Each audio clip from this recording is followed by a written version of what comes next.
আসসালামু আলাইকুম বন্ধুরা, আজকের ভিডিওটা অনেক গুরুত্বপূর্ণ হতে যাচ্ছে। যারা নতুন গরু পালন করবেন বা গরু পালন করতে যাচ্ছেন ইচ্ছুক, তাদের জন্য।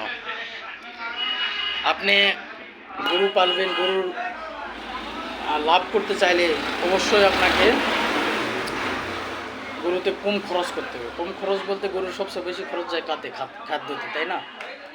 সো আজকে আমি আপনাদেরকে দেখাবো কিভাবে কম খরচে পুষ্টিমান বজায় রেখে খাদ্য তৈরি করতে হবে।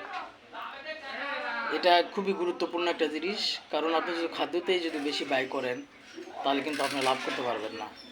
এবং পুষ্টিমানও ঠিক রাখতে হবে, কারণ মান ঠিক না থাকলে কিন্তু আপনি শুধু খাওয়াবেন, সেটা গোবর হয়ে চলে যাবে, কিন্তু গরুর শরীরে লাগবে না। সো পুষ্টিমান ঠিক রেখে কীভাবে কম খরচে ভালো দানাদার খাবার তৈরি করতে হবে সেটা আমি আপনাদেরকে আজকে দেখাবো ইনশাআল্লাহ। তো চলুন দেখাই। তো এই খাদ্যতে, দানাদার খাদ্যতে আমি কী কী মিশাইতেছি সেটা এখন দেখেন। এখানে হলো গম আছে, এখানে 50 কেজি গম আছে, হ্যাঁ, একদম ভালোটা 50 কেজি গম।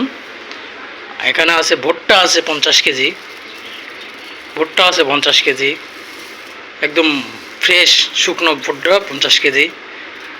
এখানে আছে খোল, সরিষার খোল, যেটা সরিষা ভাঙার পর যে খোলটা হয় ওইটা, সয়াবিন না, কিন্তু আমাদের এখানে সহজলভ্য সেটাই আমি নিতেছি। আমাদের এখানে সরিষার খোল অ্যাভেলেবল পাওয়া যায় এবং দামও কম।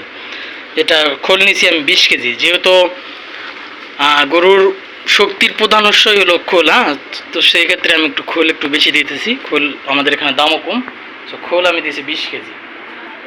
এখানে আছে ধান, হ্যাঁ, ধান আমি দিতেছি 100 কেজি। অনেকে বলবেন ভাই ধান এত কেন? ভাই আমি 200 কেজি খাবার বানাতেছি, ধান দিতেছি 100 কেজি, কারণ আমি পরে আর গুঁড়া দেবো না। অনেকে পরে এই ব্যান্ডের সঙ্গে পরে খাওয়ানোর সময় গুঁড়া মিক্স করে, কিন্তু আমি গুঁড়া আর মিক্স করবো না, একবারে আমি এখানে ধান দিয়েছি 100 কেজি এই জন্য, ঠিক আছে? আমি যেভাবে বানাই সেভাবে আপনাদের দেখাইতেছি। এখানে আছে হলো মুগ ডাল, অনেকেই চিনেন বা চিনেন না কি জানি না। মুগ ডাল আছে 2 কেজি। এটা আমাদের খাওয়ার যে ডাল, সেই ডাল আছে হলো 2 কেজি।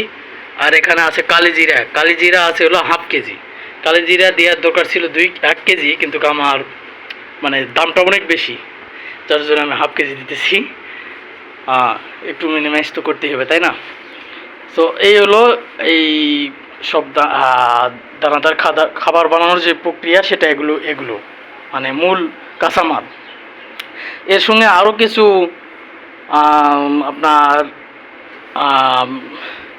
মেডিসিন মিক্স করতে হয়, যেগুলো আমি সামনের ভিডিওতে দেখাবো ইনশাল্লাহ। এই ভিডিওটা একটু বড় হয়ে যাবে, যার জন্য আমি ওগুলো সামনের ভিডিওতে দেখাবো। আর এগুলো আমি সব মিক্স করে ব্যান্ড করে আপনাদের দেখাবো সামনের ভিডিও ইনশাল্লাহ।